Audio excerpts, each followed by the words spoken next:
आसछन्ति हमर संवाद प्रतिनिधि आसतु आपण वक्तव्य रखु। जी विशिष्ट ब्राह्मणपंथी आंची जमार कवि स्वर्गत गयाधर दासଙ୍କ सूची सभार सभापतित्व करुछन्ति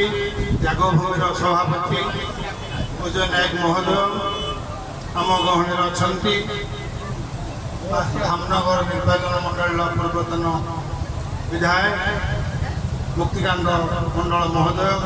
आम गणर अच्छा राज्य संपादिका वामपंथीर बनलता जेना महोदय एवं भाई दुशासन सार एवं मोर गुरु आगे बस पूर्वतन अध्यक्ष कमलाकांत सार पाखर आरंभ करी गदाधर आईनजीवी गदाधर बल संजय माझी पुत्र आरंभ करी समस्ते गदाधर बाबू को भल पाउथुवा सुधी मंजली मु किछि दिन पूर्व सारंग विश्वरंजन पुओ विश्वरंजन सारंग सांगे आसती सहित खूब अल्प समय कथा विशेष सहित मोर देखा साक्षात नाला मात्र थे घर को आसती कथा से जहाँ होना कहीं से जड़े वामपंथी लोक हिसाब से अंचल नाम कर सुयोग्य पुत्र विश्वरंजन दास से केवल पदमपुर सीमित नुहे सी भद्रक एवं दिल्ली घर घर परिचित ये सुपुत्र को जन्म दे सी बहुत माने निजक धन्य मन कर जहाँ मुझे किसी कहूने ये मोर वक्तव्य शेष कर शिव सुंदर साहू स्मृति कविता जदिव दी पाई गोटे विशिष्ट वामपंथी नेता और कांची जमार कवि आज वनमल्ली पर छड़ी जाती स्मृति गीतटी लिखी से गीतटी अफेरा तुम्हें झुरुछो जन्म मरण खेल छकी सुन जन्म मरण खेल छकी सुन खेलुची जणे अफेरा तुम्हें अफेरा पथे हाय बाहुड़ी गला आर भोरे रही अमर हेला আজি दूरे तुम स्मृति खेले निर्जन लागे नीरवता तुम्हें सपारे परे तुम्हें सपारे परे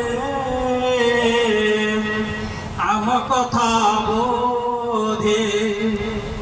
भावुछ तुमे आम कथा बोधे भावुछ तुमे पड़ुच मने अफेरा तुम्हें तुम हाथ गढ़ा सुखी परिवार दुखरे झराए आखि लुह धार अभूला तुम्हारा स्नेह तुम हाथे गढ़ा सुखी परिवार মুখরে ঝরায়ে আখিলো ধার অভুলা তোমার স্নেহ আদর মনে ভাড়ে তোড়ি শিব সুন্দর গয়াধর নামে খেল সারি তুমে গয়াধর নামে খেল সারি তুমে কেড়ে হজি গল স্মৃতি হরি গল কেড়ে হজি গল স্মৃতি হরি গল এই ভুবনে অফেরা তুমি জুড়ছ আমি অফেরা তুমি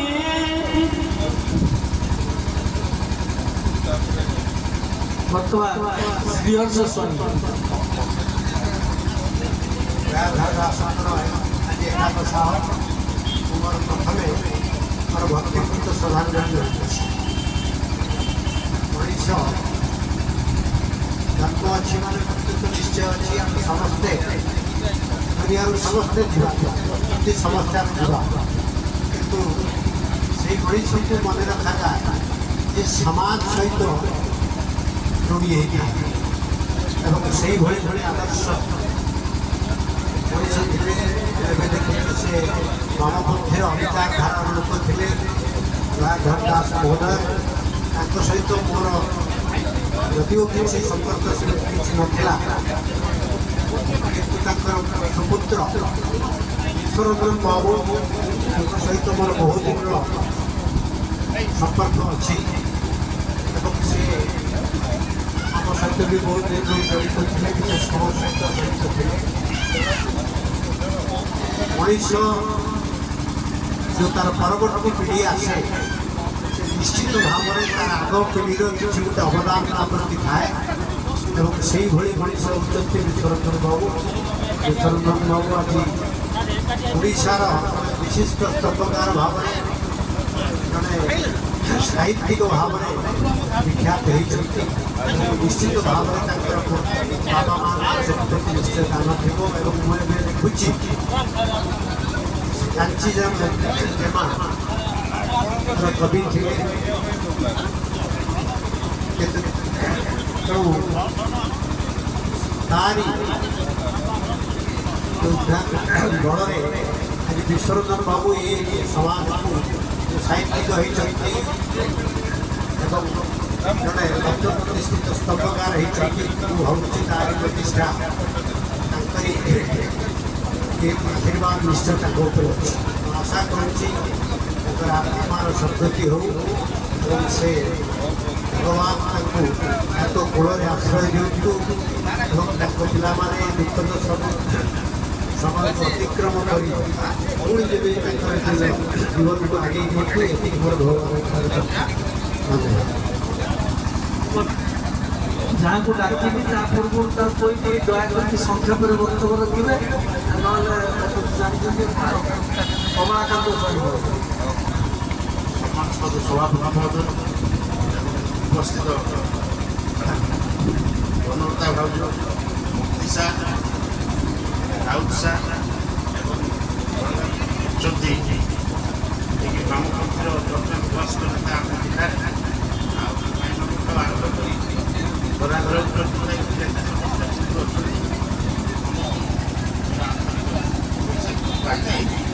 ଯଦି ମୋତେ ସମୟ ଦିଅନ୍ତି ଖାଇତେ ଖାଇ କମ୍ ମଧ୍ୟ ବହୁତ ଶିକ୍ଷିତ ଅପେକ୍ଷା କରି ଇଂରାଜୀରେ ଗୋଟେ କଥା ଅଛି ଯେ good luck is another name of hard life. ତେଣୁ କଠିନ ପରିଶ୍ରମ କରିକି ସେ ଉଠିଛନ୍ତି ତାଙ୍କ ବାପା। ଆଉ ଜଣେ ଶୁଣିଲେ ଆପଣ ଆଶ୍ଚର୍ଯ୍ୟ ହେବେ, ଖାଇକି ବସିଛନ୍ତି କଥା ଦେଖିଲା ମାନେ ସେ କୁହନ୍ତି କି ହାତୀ ମାଟି ମୁଣ୍ଡରେ ଦାସ କ୍ୟାପିଟାଲ ବହି ସେ ଦେଇକି ମୋତେ ମୋ ନିଜ ଘରେ ଦେଇ ଆସିଲେ। ଯାଆନ୍ତି କାହିଁକି ସଶକ୍ତ ନେଇକରି ଆମ ଘରକୁ ଆସୁଛନ୍ତି ଶିଶୁ ବିଭିନ୍ନ କଥା ପଚାରେ ବହୁତ କଥା ତାଙ୍କର ଶିଖିବାର ଅଛି ଦାସ କ୍ୟାପିଟାଲକୁ ଏବେ ବି ମୋ ଫ୍ରଣ୍ଟରେ ରଖୁଛି ଯଦି ମୁଁ ବାମପନ୍ଥୀ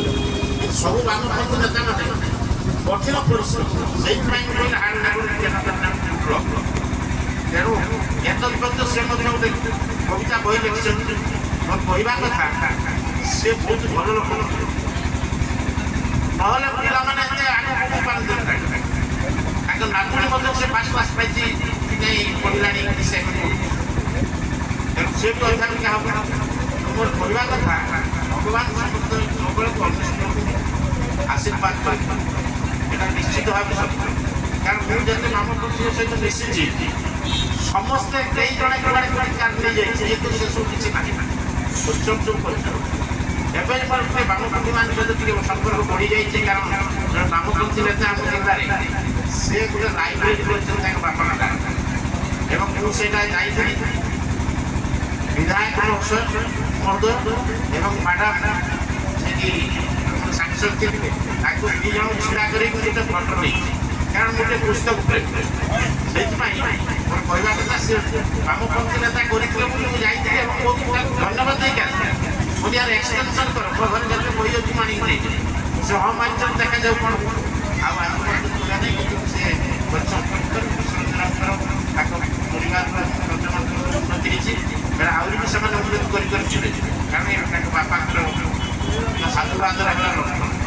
ଆଉ ଗୋଟିଏ ଘଟଣା ହିନ୍ଦୁ ଜନ୍ମର ପୁନର୍ଜନ୍ମର ବିଶ୍ୱାସ ଅଛି ଯେଉଁମାନେ ଭଲ କାମ କରିଥାନ୍ତି ସେମାନେ ନିଶ୍ଚିତ ଭାବେ ମଣିଷ ଜନ୍ମ ପାଇବେ ମୁଁ ଆଜି ଗୋଆଧର ଭାଇ ସେ ମୋଟ 10 ବର୍ଷ ବଡ଼ ଗୋଆଧର ଭାଇଙ୍କୁ ଯେଉଁଠି ଥାଆନ୍ତୁ ଭଗବାନଙ୍କୁ ଡାକୁଛି ସେ ଘରେ ରୁହନ୍ତୁ ଏବଂ ତାଙ୍କ ଅନ୍ତରାତ୍ମା ଶାନ୍ତ ଟିକେ ମୋର ବକ୍ତବ୍ୟ ସାହି ହରିହର ବେହେରା ମହନ୍ତ ଆଜି ଯେଉଁ ଦୟାଧର ଭାଇଙ୍କର ଯେଉଁ ଏକାଦଶ କ୍ରିୟାରେ ଯେଉଁ ଶ୍ରଦ୍ଧାଞ୍ଜଳି ସଭା ଅନୁଷ୍ଠିତ ହୋଇଛି ସେଥିରେ ସଭାପତିତ୍ୱ କରୁଥିବା ସଭାପତି ମହୋଦୟ ମଞ୍ଚରେ ଥିବା ପ୍ରଶାସନ ସାର୍ ମହୋଦୟ ଆମର ରାମନଗର ବିଧାୟକ ମୁକ୍ତି ବାବୁ ମଞ୍ଚରେ ଥିବା ବନଦେଇ ଆଉ ସମ୍ମୁଖରେ ଥିବା ମୁଁ ତ ଚିହ୍ନି ନାହିଁ ବିଶେଷ କରିକି ଜ୍ଞାନୀ ବୁଦ୍ଧିଜୀବୀ ମାନି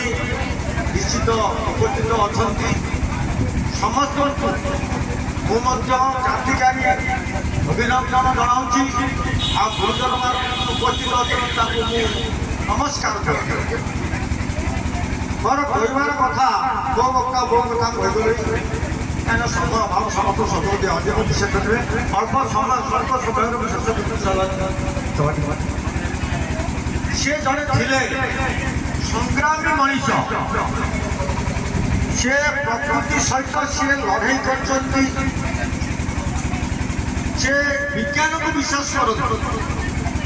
ବିଜ୍ଞାନବାଦକୁ ସେ ବିଶ୍ୱାସ କରନ୍ତି ସେ ଅନ୍ଧବିଶ୍ୱାସ କଥାଟାକୁ ଯେଉଁ ମନୁବାଦୀ ଯେଉଁ ଚିନ୍ତାଧାରା ତାକୁ ସେ ନିଜ ମାତ୍ର ବିରୋଧ କଲେ ଆଜି ମନକୁ ଗୋଟେ ଆସିଲା ଯେ କ'ଣ ଗୋଟେ କହିଦେବେ ଇଏ ଗୋଟେ ଗଛର ଦେବତା ବିଶ୍ୱାସ କରିଛି ସେସବୁ ବିଶ୍ୱାସ କରନ୍ତି ନାହିଁ କିନ୍ତୁ ସେ କାଲକାଟାର ମଧ୍ୟ ଥିଲେ ସେ ଜଣେ ଲଢ଼ୁଆ ଶ୍ରମିକ ଥିଲେ ସିଏ ଆସିଲା ପରେ ଏଠି ଯେତେବେଳେ ସେ ବାମପନ୍ଥୀ ଚିନ୍ତାଧାରାର ଜଣେ କମ୍ୟୁନିଷ୍ଟ ଲୋକ ମୁଁ ମଧ୍ୟ ଛାତ୍ର ଜୀବନ ଠାରୁ ମୁଁ ଯେତେ କୃଷି ଏରିଆର କମିଶନ ଏବେ ମଧ୍ୟ ବି ଅଛି କିନ୍ତୁ ମୁଁ ଦେଖିଲି ଜଣେ ଆସନ୍ତି ତାଙ୍କ ସହିତ ସେଇଠୁ ମୋର ଭଲ ସମ୍ପର୍କ ମଧ୍ୟ ବି ସ୍ଥାପନ ହେଇଛି ଉଭୟ ମଧ୍ୟ ଆମେ ମାଗି ଯାଚି ଭଲ କରି ବିଭିନ୍ନ ପ୍ରକାର ସାମାଜିକ କାର୍ଯ୍ୟ ବି ଉପସ୍ଥାପନ କରିଛୁ ଯଦି 8 ଦିନ ମତେ ନ ଦେଖିବେ କାହିଁକି ଆସିଲେ କାହିଁକି ଦେଖାହେଲେ କାହିଁକି ଏଇସବୁ କଥା ଯେଉଁ ତାଙ୍କ ମୋ ଭିତରେ ଆଦାନ ପ୍ରଦାନ ହୁଏ ମୋର କହିବାର କଥା